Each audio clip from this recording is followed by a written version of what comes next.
Friends, today we will start a new topic of our third chapter, that is the classification of element and periodicity of property. In this video, we will learn about the different atomic and periodic properties of an element.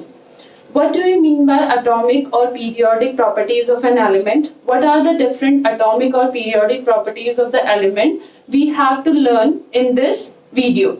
But in this video, we'll take only one property of one atomic property or periodic property. We have a number of atomic or periodic property which we have to discuss one by one in detail. So without any delay, let's begin.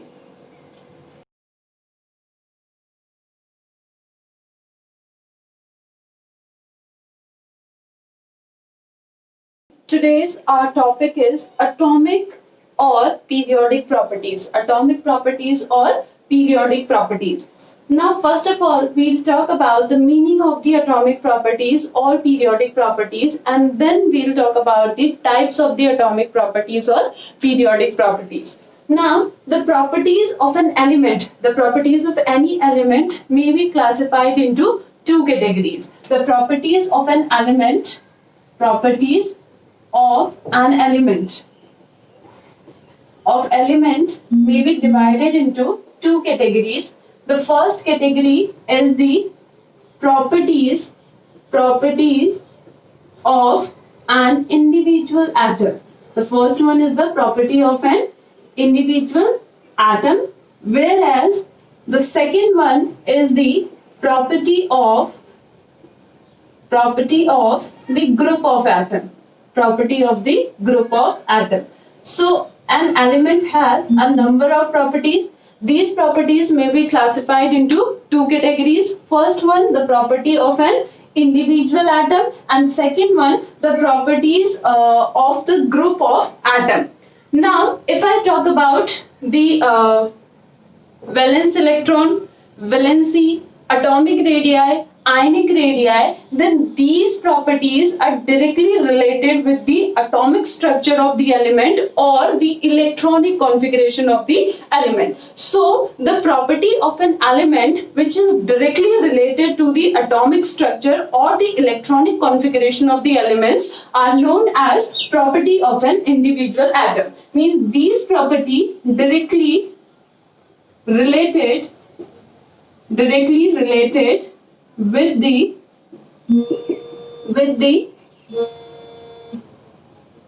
electronic configuration of an element. An example of these properties are like, if I talk about the examples are atomic radii, ionic radii, valency, valence electrons, etc. So these are the properties which directly depends on the atomic structure or the electronic configuration of the element. Therefore, these are known as property of an individual atom. And if I talk about the property of the group, so property of the group of atom means those property which are not directly related, though they are related with the electronic configuration of an atom, but they are not directly related with the electronic configuration of the atom. For example, if I talk about melting point, if I talk about boiling point, if I talk about density, if I talk about heat of vaporization, heat of fusion, then all these properties are the bulk properties, and these are indirectly related with the electronic configuration of an atom. So these properties means the bulk properties are known as property of the group of atom. So indirectly related with the electronic configuration of an element. These are known as property of the group of the atom. If I talk about the example are melting point, boiling point. Now, melting point, boiling point, density, heat of fusion, etc. So these are the properties which are related with the electronic configuration but not directly, and these are bulk properties. Therefore, these are known as property of the group of the atom. Now, all the properties of an element which are directly or indirectly related with the atomic structure or the electronic configuration of an element are known as atomic properties. What is the definition of the property? All the properties of an element which are directly or indirectly related with the atomic structure or the electronic configuration of an atom are known as atomic properties. Means the definition of atomic property. What is the definition of atomic property? Properties which are directly or indirectly related with the electronic configuration of an element,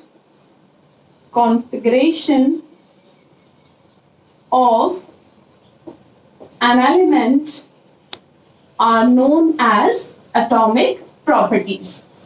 But why these atomic properties are periodic properties? Because these properties shows a regular gradation when we move left to right in a period or top to bottom in a group in a periodic table. Then these properties shows a regular gradation, and because of the regular gradation tendency, these properties are known as periodic property. So why atomic properties are also known as periodic properties? Because these properties shows a regular gradation as we move from left to right in a period or top to bottom in a group. So what is the definition of the periodic properties? Properties means atomic properties shows regular gradation as we move from left to right in a period or from top to bottom in a group. And because of this, these are known as periodic properties. Because of this gradation, these are known as periodic property. So we'll divide the properties of element into two categories. One property which is the property of the individual atom. These properties are directly related with the electronic configuration, and second property are indirectly related with the electronic configuration. The properties which are directly or indirectly related with the electronic configuration or atomic structure of an element, they are known as atomic properties. And because these atomic properties shows a regular gradation as we move from left to right in a period or top to bottom in a group, that's why these atomic properties are also known as periodic properties. Now we have a number of atomic properties like atomic radii, ionic radii, ionization enthalpy, electron gain enthalpy, electronegativity, which we have to discuss in this chapter. But today in this video, we'll take the first atomic property of an element, and that is the atomic radii. We'll study about the atomic radii, what is the meaning of the atomic radii, what are the different difficulties to calculate the atomic radii, what are different types of atomic radii, how atomic radii vary in a period or in a group, and how it is related with the ionic radii. All this we'll study in this video. Atomic radii. Now, if we define atomic radii according to our 10th syllabus, means according to our 10th knowledge, then what is atomic radii? Atomic radii is the distance from the nucleus to the outermost shell containing electron. Atomic radii is the distance from the nucleus to the outermost shell containing electrons. Containing electrons. Now this is according to the 10th. This is according to 10th. But in 11th, we have studied that in a particular atom, we have shells, we have subshells, and we have electron in the orbitals. Means the electron is present in the orbitals. And the atom is not 2D, atom is a 3D structure. Atom is a 3D structure. And the electron is present in the form of the electron cloud. This we have studied in 11. That first of all, electron is present in the orbital. Second one, atom is a 3D structure. And third one is that the electron is present in the form of the electron cloud. So according to our 11th concept, we can define atomic radii as the distance from the nucleus up to the point where the probability of finding electron is maximum. Finding electron is maximum. So this is according to our present knowledge that atomic radii is the distance from the nucleus up to the point where the probability of finding the electron is maximum. But various difficulties occur to calculate the distance either by this or by this definition. Now we'll study the various difficulties which we faced to calculate the atomic radii of an element. The various difficulties which we faced. Now the very first difficulty which we face is, we know that electron is present in the form of the electron cloud. It means the probability of finding the electron is not even zero after, even at a very large distance from the nucleus. Means though the probability of finding the electron is very less, but we'll get some amount of electron, we'll get some density, some cloud of electron at a very far distance from the nucleus. So as we move in different direction, we get a different length in which we get the electron cloud. We studied in our second chapter that electron cloud or electron will move in a wave. Means electron shows a wave nature. They will move like a wave. Now if I draw a wave, suppose if I draw a wave like this. Suppose here is an electron, this is the movement of the electron and this is my nucleus.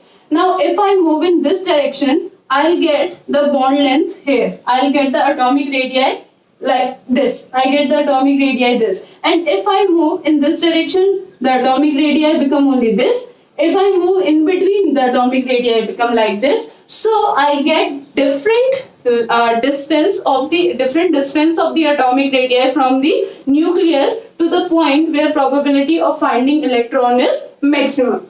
So this is my first difficulty. So out of these atomic radii, which I would accept that yes, this is the atomic radii of that element, or the other one are not the atomic radii of that element. So the first difficulty is that electron shows wave nature. Because of wave nature, it becomes very difficult for us to calculate the exact value of the atomic radii for a particular element.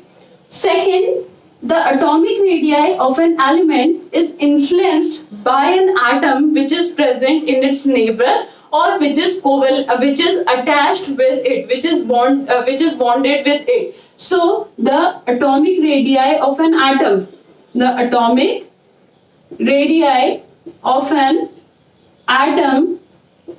is influenced by its neighbor or bonded atom. means atomic radii changes with change in the environment. If we change the nature of the bond which is present in the neighbor of a particular atom, then its atomic radii changes. Means suppose if we have two hydrogen atom adjacent to each other, their nature is different. If I put hydrogen and chlorine at their neighbor, then their property become different. So atomic radii changes when we change the neighbor of that particular atom. So atomic radii changes with the change in the environment. Now the third difficulty is it is not possible to isolate an atom for the purpose of calculating atomic radii.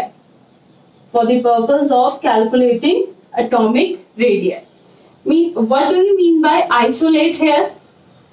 Isolate means to separate the atom from the rest of the atom. To separate the atom means to keep the atom from the atom environment and keep it separate.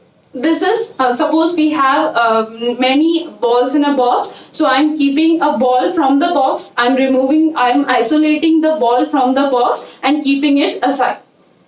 Clear? In an environment where there is no other factor to influence that particular ball. So isolation means we are keeping the atom from its environment and keeping it an environment where there is no other factors which influence the property of that particular atom. So it is not possible to isolate an atom for the purpose of calculating atomic radii. And if it is not possible to isolate the atom, then the atomic radii of an atom is influenced by the neighboring atom, as a result of which it becomes very difficult to calculate the atomic radii. Besides these difficulties, still we have to calculate the atomic radii. So we will calculate the atomic radii. We will calculate the approximate value of the atomic radii by X-ray method. By X-ray method, we will calculate the approximate atomic radii. We can't confirm it that it is the accurate value of the atomic radii, but it is nearly accurate value of the atomic radii. And depending upon the bond to which the atom is bonded, means through which bond the atom is bonded, depending upon the bond, the atomic radii is classified into three categories: covalent radii, van der Waals radii, and metallic radii. These three radii we have to study, and these types of radii depends upon the types of the bond by which the atom is attached. So first we'll discuss the covalent radii. Now, as the name indicates, covalent radii means the atoms are bonded together by a strong covalent bond. And in 10th class we have studied that in covalent bond there is a proper overlapping of the electrons. So first we'll discuss the first radii is covalent radii. Now, when the two atoms are bonded covalently with each other, then the half of the internuclear distance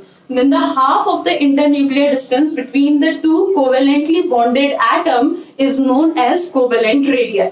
What is covalent radii? The half of the internuclear distance between the atoms which are covalently bonded with each other, that distance is known as covalent radii. So if I write the definition, it becomes half of the internuclear distance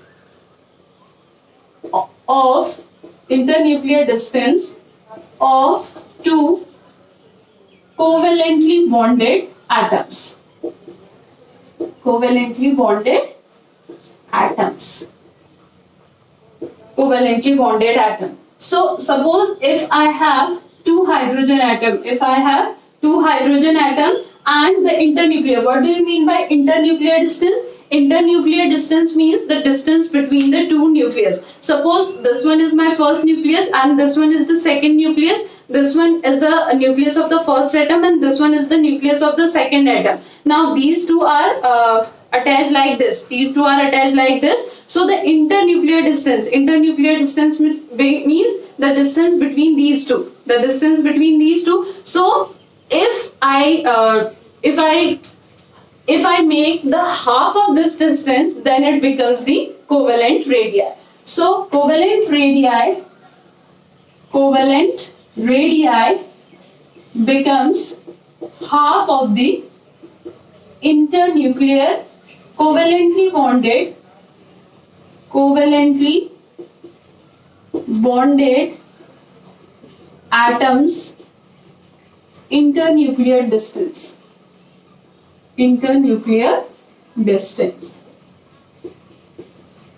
Now suppose if I take two chlorine atom, the internuclear distance we can calculate through X-ray method. So we get that the internuclear distance between two chlorine is 198 picometer. So the covalent radii of a chlorine atom is equals to half into 198, that is equals to 99 picometer. So by knowing the internuclear distance between the two covalently bonded atoms, we can calculate the covalent radii. Now second one, if I talk about the second one is van der Waals radii.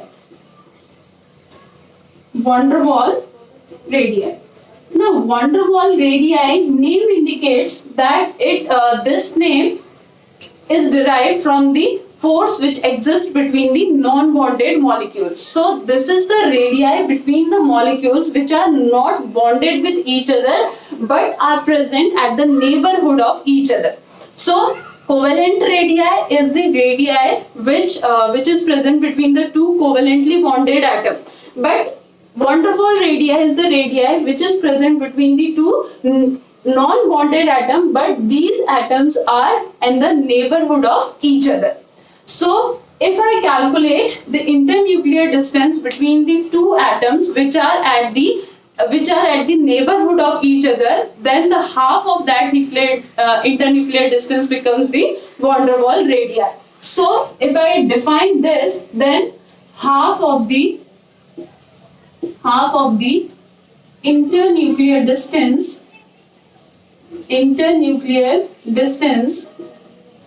of the two non-bonded, half of the internuclear distance of the two non-bonded neighboring atoms.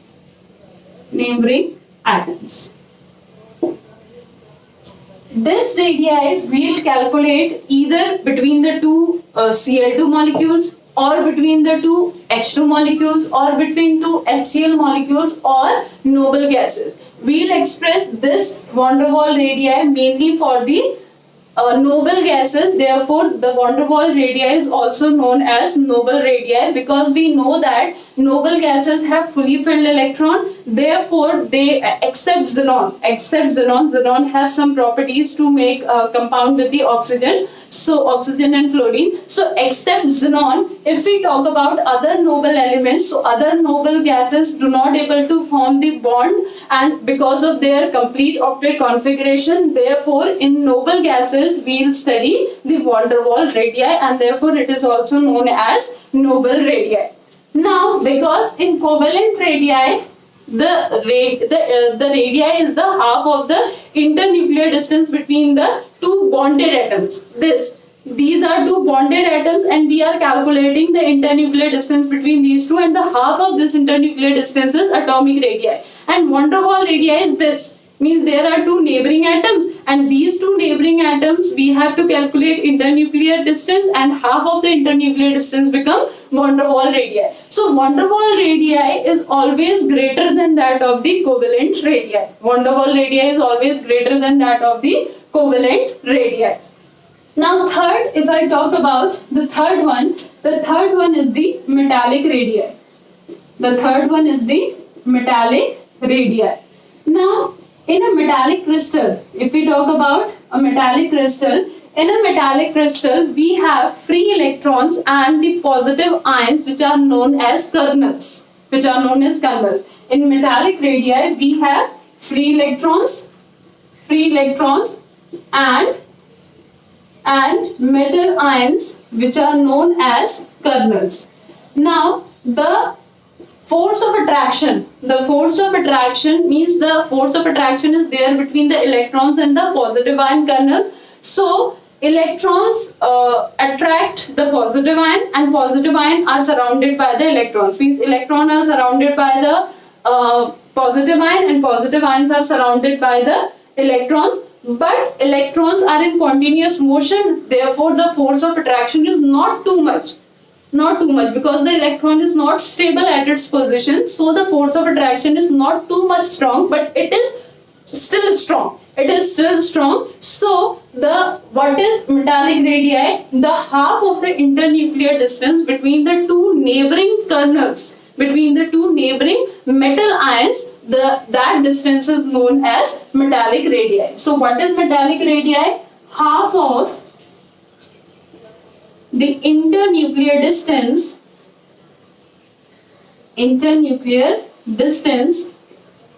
between two neighboring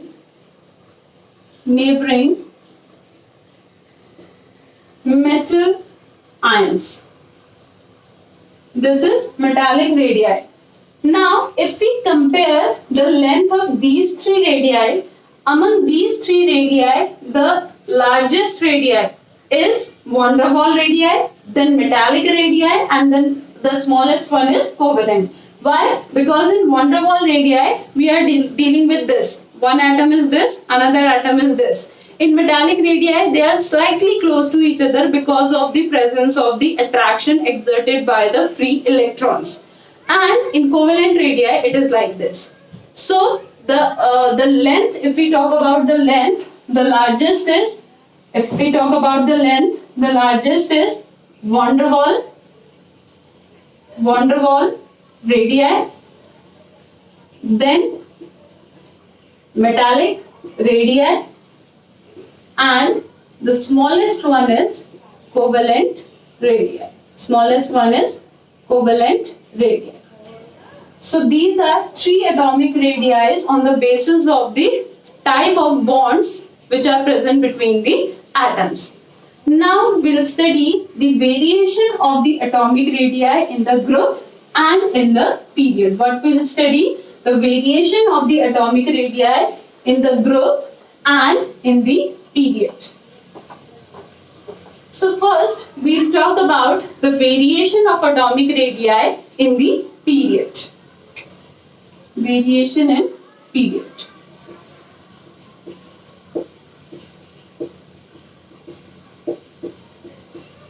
Now, suppose if I take the second period, that is lithium, beryllium, boron, carbon, nitrogen, oxygen, fluorine and neon.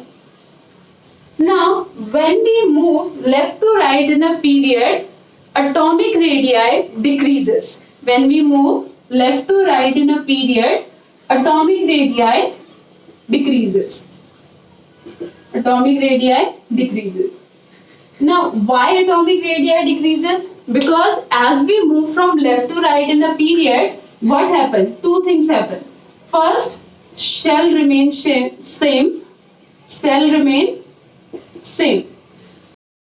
Electronic configuration, it becomes 1s2, 2s2. So I'll write only 2s configuration here. 2s2, 2s2, 2p, 1, 2s2, 2p, 2, 2s2, 2p, 3, 2s2, 2p, 4, 2s2, 2p, 5 and 2s2, 2p, 6. So if I write the electronic configuration, it becomes 2s1, 2s2, 2s2, 2p1, and 2s2 2p6. So as we move left to right in a period, the number of shells remain same. Means the shells remain same, but electron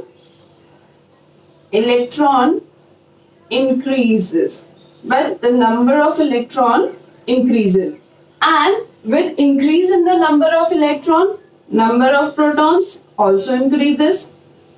Number of protons also increases one by one, because in this we have 3 electrons. In this we have 4, 5, 6, 7, 8, 9, 10. So with the increase of the electron, with the addition of the electron, 1 proton is also added. So protons, number of protons are also increases, and due to the increase in the number of the protons, nuclear force of attraction increases.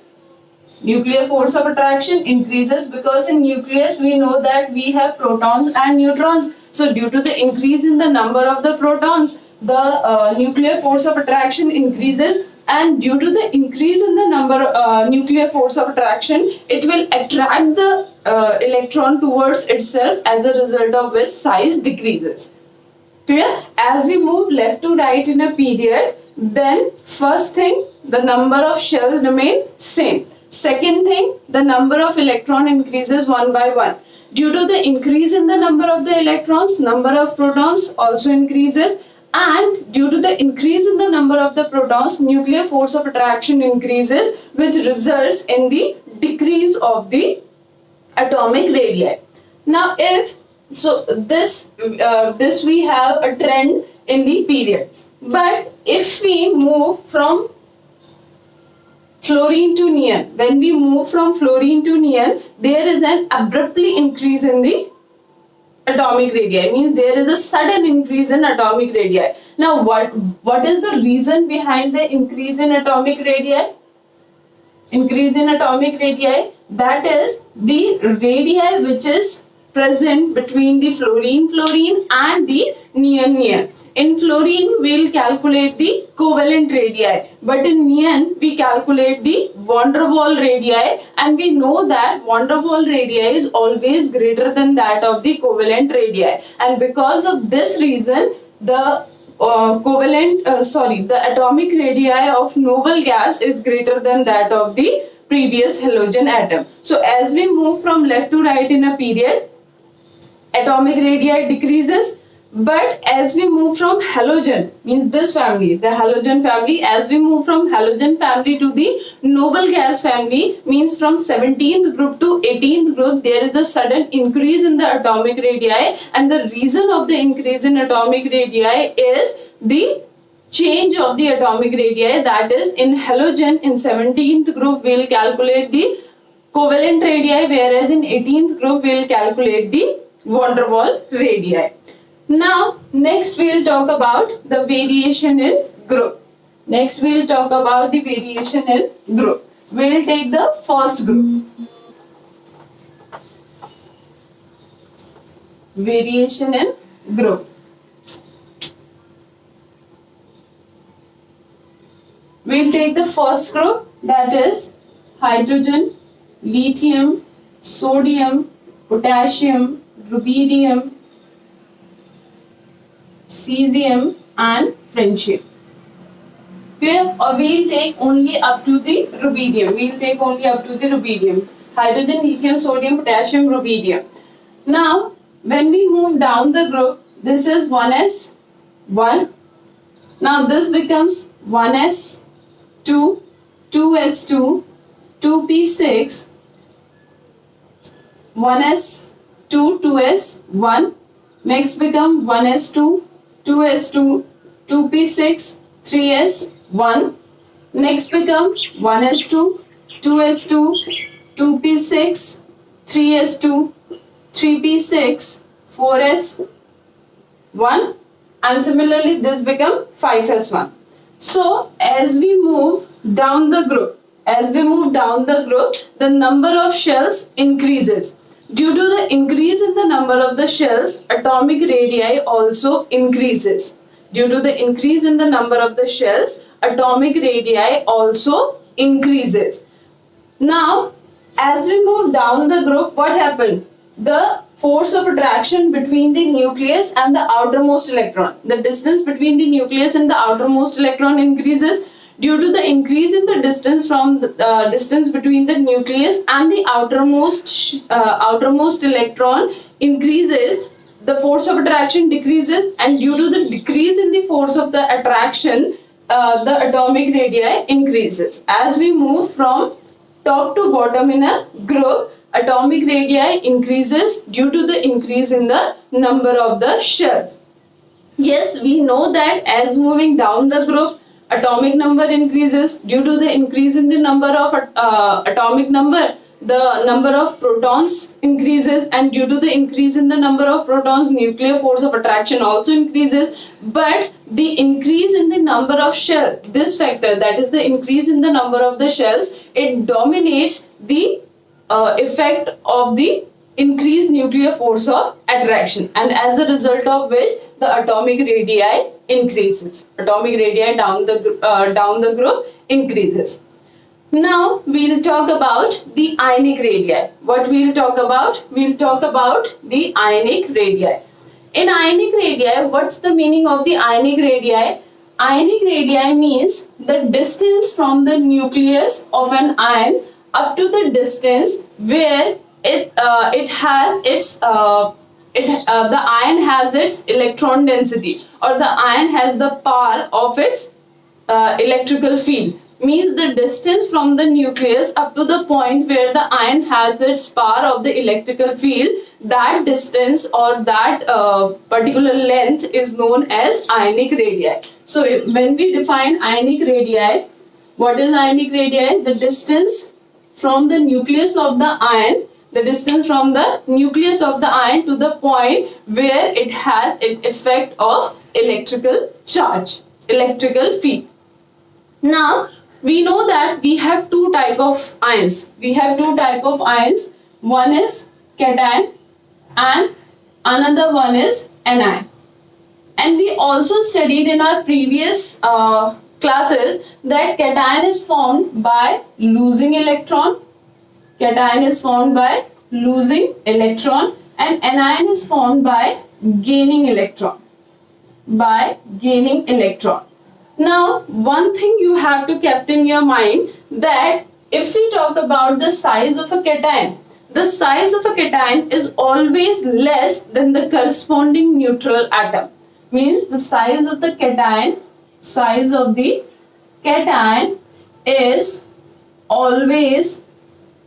always less than the corresponding neutral atom. Corresponding neutral atom. And if we talk about the size of the anion, the size of the anion is always greater than or always larger than the corresponding neutral atom. So size of the cation is always smaller than the size of the corresponding atom, and the size of the anion is always larger than the corresponding atom. Now, why it is so? Let us take an example. Sodium. I have sodium. In sodium, I know that we have 11 electrons. So 11 electrons means 1s2, 2s2, 2p6, 3s1. When it lose one electron, when there is a loss of one electron, then the configuration becomes 1s2, 2s2, 2p6. Because it releases the outermost electron, that is in the 3s, so it becomes 1s2, 2s2, 2p6. Now, in Na, we have how many electrons? We have 11 electrons. And because it is a neutral atom, and in neutral atom we know that the number of proton is equal to number of electron. So we have how many protons? 11 protons. But when it loses one electron, the number of electron becomes 10. But the number of protons are still 11. Now in this we have positive 11 charge and negative 11 charge. So positive 11, negative 11 cancel each other, so it becomes 0 charge. But in this we have positive 11 and negative 10. We have positive 11 and negative 10. So overall result becomes plus 1. And that's why it carry plus 1 charge. In this way, we will form the cation. So what happens as an atom lose electron, the number of electron decreases. The number of electron decreases, but the number of proton remain same. It means first 11 proton have to hold 11 electron. Now 11 proton have to hold 10 electron. Means the nuclear force of attraction increases. Why increases? Because electrons decreases. Due to the decrease in the electron, the effective nuclear charge increases. And due to the increase in the effective nuclear charge, the ionic radii decreases. And because of this reason, the ionic radii of cation is always smaller than that of the corresponding atom. And similarly, if you see the configuration, there is a removal of complete shell from Na. So due to the decrease in the shell also, the size decreases. So there are two factors. Due to the decrease in the electron, the effective nuclear charge increases, nuclear force of attraction increases, and due to the decrease in the shells, the size decreases. But if I talk about chlorine, its configuration is 1s2, 2s2, 2p6, 3s1, 3p5. Now when it gain an electron, the configuration becomes 1s2, 2s2, 2p6, 3s2, 3p6. Now in this we have 17 electrons, and because it is a neutral atom, so the number of protons are also 17. Plus 17 minus 17 cancel each other and the overall charge becomes 0. But due to the gain of one electron, the electron becomes 18.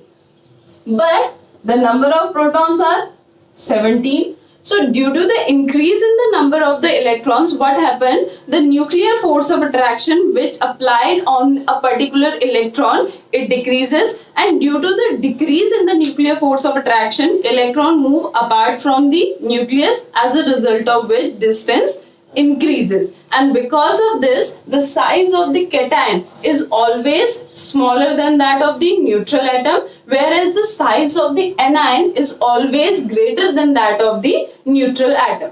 And if we talk about the variation of the ionic radii, variation of the ionic radii is same as that of the atomic radii. As we move left to right in a period, ionic radii decreases, and as we move top to bottom in a group, ionic radii increases. So the trend in ionic radii is same as that of the atomic radii, but there is a difference in this too, that if cation is there, it is always smaller than the corresponding atom, and if anion is there, it is always greater than the corresponding atom. Means you will compare Na positive with Na, not Na positive with Cl. You can't say that Na positive is greater than that of the Cl, smaller than that of the Cl because it is a cation. No, Na positive is smaller than only Na.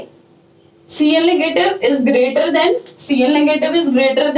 with only Cl.